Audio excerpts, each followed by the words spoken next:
Hi guys, welcome and स्वागत है आप सबका अपने यूट्यूब चैनल में रोजगार इन उत्तराखंड। तो आप सबका वन दरोगा का एग्ज़ाम आने वाला है, जिसके लिए हमारा बैच भी चल रहा है, यानी कि हमारा योद्धा बैच भी चल रहा है। और साथ ही में हम यूट्यूब पे भी आपको क्वेश्चन प्रैक्टिसेस करवा रहे हैं, जिससे कि जो बच्चे हमारा पेड बैच में नहीं हैं उनको भी थोड़ा सा क्वेश्चन जो प्रीवियस ईयर में पूछे गए हैं हमारे उत्तराखंड के वन दरोगा एग्ज़ाम में और बाकी स्टेट्स के भी वन दरोगा के एग्ज़ाम में, फॉरेस्टर के एग्ज़ाम में पूछे गए हैं, तो बच्चों को थोड़ा सा डाउट जो है वो क्लियर होते हुए चले। ठीक है, तो हम ऐसा करेंगे कि हम हर एक चैप्टर के दो दो क्वेश्चन प्रैक्टिसेस करेंगे और हर किसी में हम 10-10 क्वेश्चंस का डिस्कशन करेंगे। ठीक है, तो आज हमारी ह्यूमन हेल्थ एंड डिजीज़ की सेकंड क्वेश्चन प्रैक्टिस है, जिसमें हम बचे हुए 10 क्वेश्चंस के बारे में डिस्कस करने वाले हैं। तो सबसे पहला क्वेश्चन है हमारे पास में कि इसमें से कौन सी डिजीज़ ऐसी है जो कि हमारी आयरन डिफिशियंसी की वजह से होती है। ठीक है, तो आयरन डेफिशिएंसी की वजह से कौन सा रोग है हमारा, जो इन सारे रोगों में से कौन सा रोग हमें होता है। ठीक है, ये क्वेश्चन जो है आपका ये 2018 में पूछा गया है आपके यूकेएसएससी के फॉरेस्टर एग्जाम में। ठीक है, तो इसमें जो हमारे पास ऑप्शंस है, इसमें से हमारा आंसर है इसका अनीमिया। अब इसका आंसर अनीमिया क्यों है? क्योंकि अनीमिया एक ऐसी कंडीशन है जिसमें हमारी जो बॉडी होती है उसमें रेड ब्लड सेल्स जो होते हैं वो आयरन की डेफिशिएंसी की वजह से ऑक्सीजन कैरी नहीं कर पाते सही से। अब आयरन की डेफिशिएंसी की वजह से ऐसा क्यों होता है? क्योंकि जो हमारा हीमोग्लोबिन होता है, जो हमारा एच होता है, हीमोग्लोबिन होता है, ये दो कंपोनेंट से मिलके बना होता है। एक होता है आपका हिमिन और एक होता है आपका ग्लोबिन। ठीक है, हिमिन का मतलब होता है आयरन, ठीक है, एंड जो ग्लोबिन होता है उसका मतलब होता है प्रोटीन। तो जो हमारा हीमोग्लोबिन होता है इसका मेन इंग्रेडिएंट ही आपका जिससे ये मिलके बना है आयरन होता है। तो अगर हमारी बॉडी में आयरन की डेफिशिएंसी हो गई है तो जो हमारा हीमोग्लोबिन होता है, हीमोग्लोबिन की ऑक्सीजन को कैरी करने की जो पोटेंसी होती है वो भी कम हो जाती है, जिसकी वजह से आयरन की डेफिशिएंसी से, यानी कि आयरन की मात्रा कम होने की वजह से हमारी बॉडी में अनीमिया हो जाता है। ठीक है, अनीमिया में लोगों को फटीग फील होता है, यानी कि थकावट फील होती है, वीकनेस फील होती है, डिजीनेस होती है। ठीक है, डिजीनेस का मतलब होता है कि चक्कर से आने लगते हैं। ठीक है, उनकी स्किन का कलर जो होता है पेल हो जाता है। ठीक है, पेल हो जाता है यानी कि पीली पड़ने लग जाती है स्किन। जैसे हमारी स्किन में से थोड़ा रेडनेस सी रहती है ना, वो स्किन जो होती है उनकी थोड़ी पीली पड़ने लग जाती है। ठीक है, उनको चक्कर आने लगते हैं, थकान बहुत ज़्यादा होने लगती है। ठीक है, ये सब इसके सिम्टम्स होते हैं। अब जो आपकी स्कर्वी होती है, स्कर्वी हमारी विटामिन सी की डेफिशिएंसी की वजह से होती है। ठीक है, रिकेट्स जो होता है हमारा ये विटामिन डी की डेफिशिएंसी से होता है। और जो बेरी बेरी होता है हमारा ये विटामिन B1 की जो डेफिशिएंसी होती है उसकी वजह से होता है। ठीक है, चलते हैं नेक्स्ट क्वेश्चन की ओर। तो जो हमारा नेक्स्ट क्वेश्चन है ये पूछ रहा है कि इसमें से कौन सी डिजीज़ हमारी ऐसी है जो कि एक वायरल डिजीज़ है, यानी कि एक वायरस की वजह से हुई है। ठीक है, कि इसमें से कौन सा रोग हमारा ऐसा है जो कि वायरस की वजह से हुआ है, और ये आपके MPPSC फॉरेस्टर एग्जाम 2019 में पूछा गया है ये वाला क्वेश्चन। ठीक है, तो यहाँ पे हमारे पास सबसे पहला आपका ऑप्शन है ट्यूबरक्लोसिस, फिर है टाइफाइड, फिर है कॉलेरा, फिर है इन्फ्लुएंजा। ठीक, अब जो ट्यूबरक्लोसिस है यानी कि TB है, ये हमारे को पता है कि ये बैक्टीरिया की वजह से होता है, ये हमने पहली वाली क्लास में भी कवर कर रखा है। ठीक है, ये जिस बैक्टीरिया की वजह से होता है उसका नाम होता है माइक्रोबैक्टीरियम ट्यूबरकुलोसिस। ठीक है, फिर जो आपका टाइफाइड होता है ये भी बैक्टीरिया की वजह से होता है, जिसका नाम होता है सल्मोनेला टाइफी। और जो आपका कॉलेरा है, कॉलेरा भी आपका एक बैक्टीरिया की वजह से होता है, जिसका नाम होता है विब्रो कोलेरी। ठीक है, जो हमारा पेड बैच चल रहा है, जो मेरे पेड बैच वाले बच्चे भी ये क्लास अटेंड कर रहे होंगे, तो उनको हमने ये सारी की सारी चीज़ें मैंने बहुत डिटेल में अपनी क्लास के अंडर कवर करी है। एक एक डिजीज़ को पकड़ पकड़ के क्या होती है, किस लिए होती है, क्या उसके सिम्टम्स होते हैं, क्या उसके प्रिवेंटिव मीजर्स होते हैं, सारे के सारे जो हैं वो हमने बहुत डिटेल में अपनी क्लास में कवर करी है। तो जो मेरे बच्चे हैं उनको ये जो एक चीज़ अच्छे से क्लियर होगा। तो बच्चा हमारे पास क्या, तो अब बच्चा हमारे पास इन्फ्लुएंजा। ठीक है, तो इसका करेक्ट आंसर हमारा इन्फ्लुएंजा है, क्योंकि इन्फ्लुएंजा जो होता है ये आपका इन्फ्लुएंजा वायरस की वजह से होता है। ठीक है, जिस वायरस की वजह से ये होता है उसका नाम ही आपका इन्फ्लुएंजा वायरस होता है। ठीक है, तुम लोगों ने वो मूवी भी देखी होगी आई, जो साउथ इंडियन मूवी है, तो उसमें भी वो इन्फ्लुएंजा वायरस को ही यूज़ कर कर हीरो को, और जो हीरो ने बाद में विलन से बदला लिया था तो वो उसमें इसी वायरस का यूज़ करते हैं। ठीक है, अब क्या होता है कि जो आपका इन्फ्लुएंजा होता है ये एक एयरबॉर्न डिजीज़ भी होती है, मतलब कि ये एक पर्सन से दूसरे पर्सन को खांसने के थ्रू फैल जाती है। ठीक है, इसके सिम्टम्स यानी कि इसके लक्षण क्या होते हैं, इसमें फीवर आता है।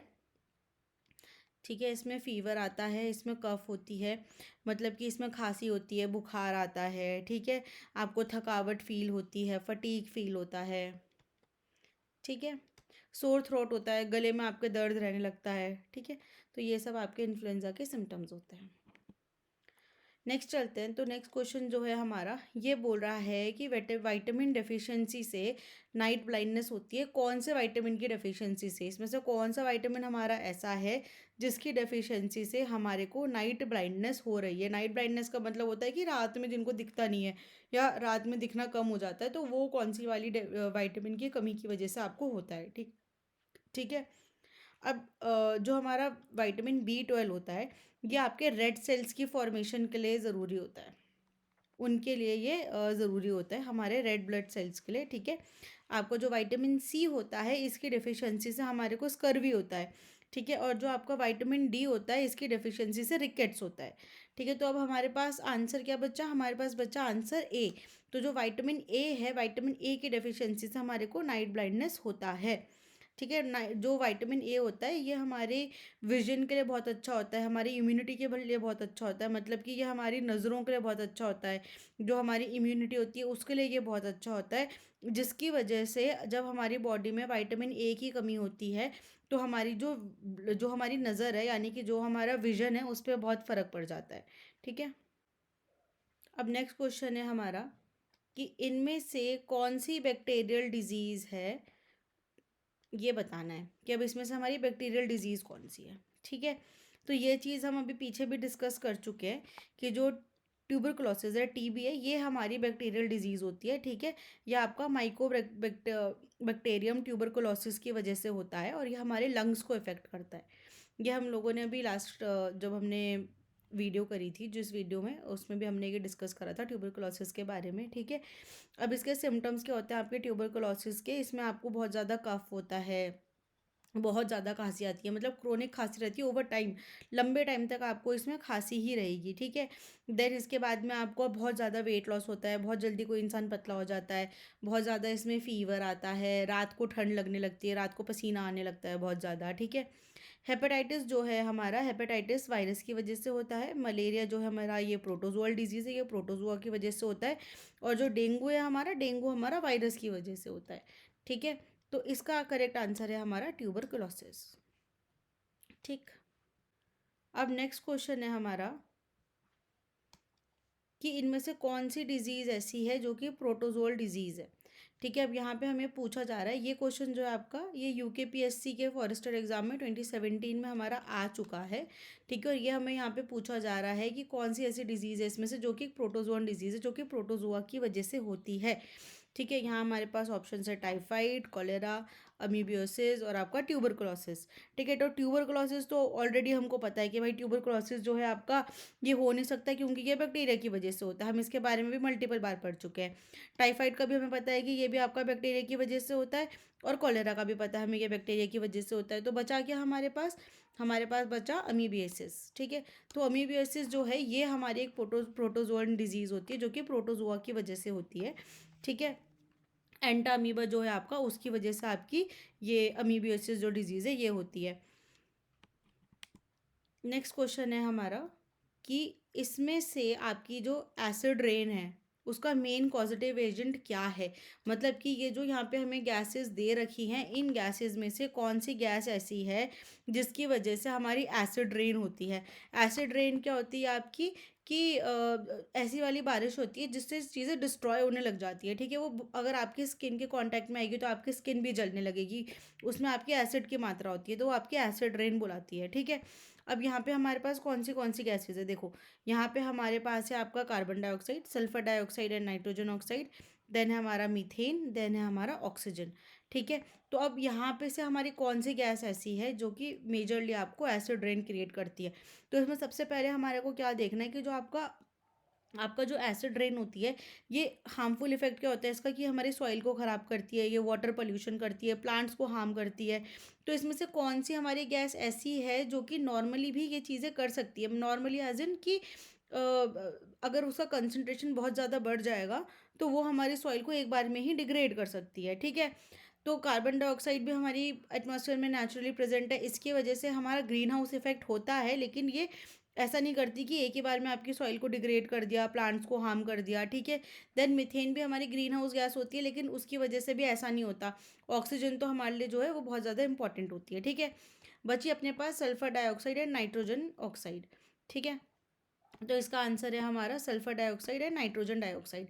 अब आप लोग पूछोगे कि मैम ये तो ठीक है, लेकिन सल्फर डाइऑक्साइड और नाइट्रोजन ऑक्साइड्स की वजह से ऐसा कौन सा रिएक्शन हो रहा है कि भाई ऊपर हमारे एटमॉस्फेयर में एसिड ही बनने लग गया, कि जब वो नीचे रेन की तरह आ रहा है तो नीचे आके सब कुछ डिस्ट्रॉय करता चला जा रहा है।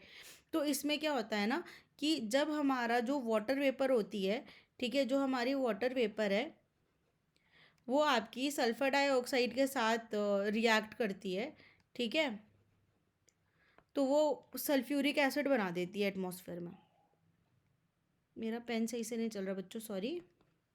तो सल्फर डाइऑक्साइड के साथ रिएक्ट करके वो सल्फ्यूरिक एसिड बना देती है आपका, और सेम वो आपका नाइट्रोजन ऑक्साइड्स के साथ रिएक्ट करके आपका नाइट्रिक एसिड बना देती है। तो जब वो आपका पानी के साथ नीचे आता है, आपकी रेन के वाटर के साथ में वो नीचे आता है, तो वो नीचे जो ज़मीन है, पानी है, क्रॉप्स हैं, सबको ख़राब करता हुआ चला जाता है, ठीक है। क्योंकि आपको भी पता है कि सल्फ्यूरिक एसिड और नाइट्रिक एसिड जो है ये आपके स्ट्रॉन्ग एसिड्स होते हैं, ठीक। नेक्स्ट क्वेश्चन है हमारे पास कि हेपेटाइटिस की वजह से हमारा कौन सा बॉडी पार्ट जो है वो इफ़ेक्ट होता है। ये आपका 2021 में एग्ज़ाम में पूछा गया है, और मैंने अपनी लास्ट वाली क्लास में बताया था कि आयोग को हेपेटाइटिस और जो आपका टीबी होता है इससे काफ़ी प्यार है, कि इसके काफ़ी क्वेश्चंस पूछते हैं, ठीक है। अब जो हेपेटाइटिस है, हेपेटाइटिस जो है हमारा, इसके बारे में हमने पिछली क्लास में भी डिस्कस करा था कि ये हमारे लीवर को इफ़ेक्ट करता है, ठीक है। हेपेटाइटिस जो है आपका, हेपेटाइटिस आपका हेपेटाइटिस ए होता है, बी होता है, सी होता है, डी होता है और ई होता है। इतने टाइप का आपका हेपेटाइटिस होता है, और इसके जो वायरस होते हैं वो यही वायरसेस होते हैं, कि hepatitis virus A, hepatitis virus B, hepatitis C, D और ई, ठीक है। ये इन्हीं वायरसेस के नाम पे ही आपका जो जो डिजीज़ है उसके बारे उसका नाम रखा गया है। हेपेटाइटिस में आपको जो आपका लीवर होता है उसमें सूजन आने लगती है, और उसकी वजह से आपको जॉन्डिस हो जाता है, आपको फटीग होने लगता है, यानी कि कमज़ोरियाँ आने लगती है, ठीक है। देन उसमें आपको आपके एब्डोमेन में, यानी कि आपके पेट में बहुत ज़्यादा दर्द होने लग जाता है, ठीक है। तो चलते हैं अपने अगले क्वेश्चन की ओर। अब हम ये पूछा जा रहा है हमसे कि इनमें से कौन सा मस्कीटो ऐसा है जो कि डेंगू स्प्रेड करने के लिए आपका रिस्पॉन्सिबल होता है, यानी कि डेंगू फैलाने वाला मच्छर हमारा कौन सा है इन वाले मच्छर में। अब जैसे एनिमल्स की अलग अलग प्रजाति होती है, अलग अलग स्पीसीज़ होती है, ऐसे ही जो हमारे मच्छर होते हैं वो भी अलग अलग टाइप के मच्छर होते हैं, अलग अलग उनके नाम होते हैं, ठीक है। तो इसका इसका जो आंसर है हमारा वो है एडीज़। जो एडीज़ मच्छर है हमारा, ये रिस्पॉन्सिबल होता है आपका डेंगू को स्प्रेड करने के लिए, ठीक है। और ये डेंगू के साथ साथ आपको जैसे जीका वायरस हो गया, ठीक है, आपका चिकनगुनिया हो गया, ये वो भी स्प्रेड करता है। एडीज़ जो है आपका, ये चिकनगुनिया और आपका जीका को स्प्रेड करने के लिए भी ज़रूरी होता है। और बाकी बाकी मच्छर जो होते हैं वो शाम के टाइम पे आपको काटते हैं, या फिर रात के टाइम आपको काटेंगे। जो एडीज मस्कीटो होता है ये आपको दिन के टाइम काटता है, ठीक है। ये आपको ड्यूरिंग डे काटता है, दिन के टाइम काटता है आपको डेंगू के लिए, ठीक है।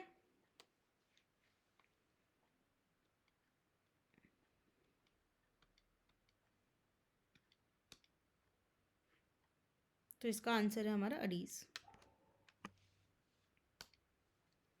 नेक्स्ट क्वेश्चन है हमारा कि इनमें से कौन सा हमारा कम्युनिकेबल डिजीज़ का एग्जाम्पल है। कम्युनिकेबल डिजीज़ हम पहले भी डिस्कस कर चुके हैं कि कम्युनिकेबल डिजीज़ हमारी वो डिजीज़ होती हैं जो एक इंसान से दूसरे इंसान को फैलती है, ठीक है। अब डायबिटीज़ है, तो डायबिटीज़ में भी अगर आप अपने किसी ऐसे घर वाले के साथ बैठे हो जिसको डायबिटीज़ है, और उन्होंने खांस दिया या छींक दिया, तो आपको डायबिटीज़ नहीं फैलेगी उनसे, राइट। ऐसी आपका हाइपरटेंशन है। हाइपरटेंशन यानी कि आपका जो ऐसी आपका हाइपरटेंशन है। हाइपरटेंशन का मतलब होता है बीपी, जिसको बीपी कहते हैं ना, कि नहीं बीपी की बीमारी है, ब्लड प्रेशर की बीमारी है, ठीक है। तो हाइपरटेंशन में क्या होता है कि आपका ब्लड प्रेशर जो है वो इंक्रीज़ हो जाता है बॉडी का, तो उसे हाइपरटेंशन कहते हैं। जिसमें डिक्रीज़ होता है वो आपका हाइपोटेंशन होता है, ठीक है। तो इसे उच्च रक्तचाप भी बोलते हैं। तो इसमें भी ऐसी होता है कि ऐसा नहीं है कि किसी इंसान के खांसने से आपको फैल जाएगी, किसी के छींकने से आपको फैल जाएगी, ठीक है। ये आपका डिसऑर्डर होता है। देन कैंसर भी सेम है। ऐसा नहीं है कि किसी इंसान को कैंसर है, आपने उससे हाथ मिलाया या उनका जूठा खा लिया तो आपको भी कैंसर हो जाएगा, ठीक है। बचा क्या हमारे पास, इन्फ्लुएंजा।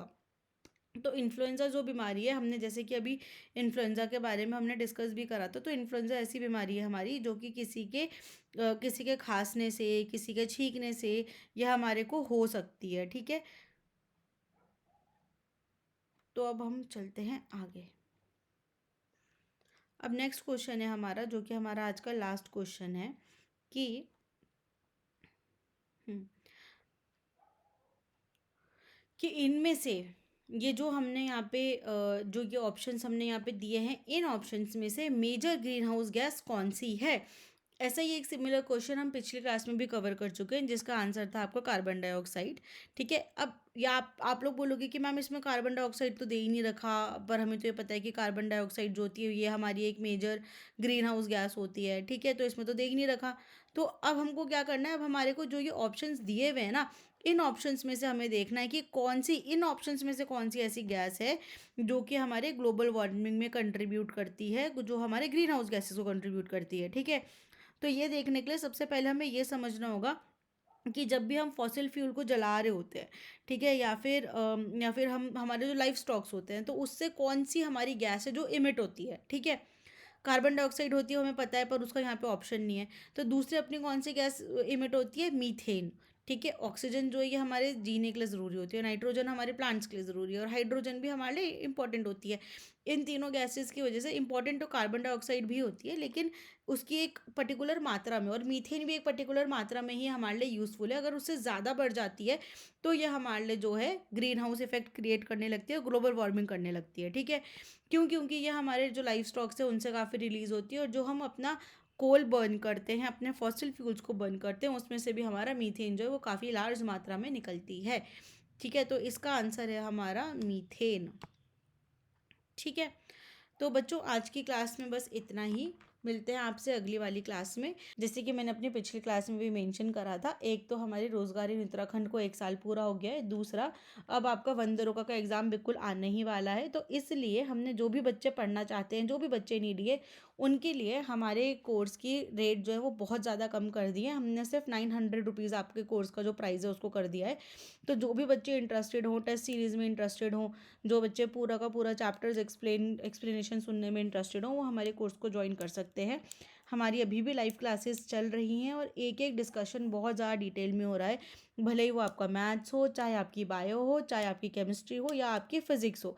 बायो भी आपको 2 टीचर्स पढ़ा रहे हैं, ताकि आपका पूरा सिलेबस जो है वो डेप्थ में कवर हो सके, ठीक है।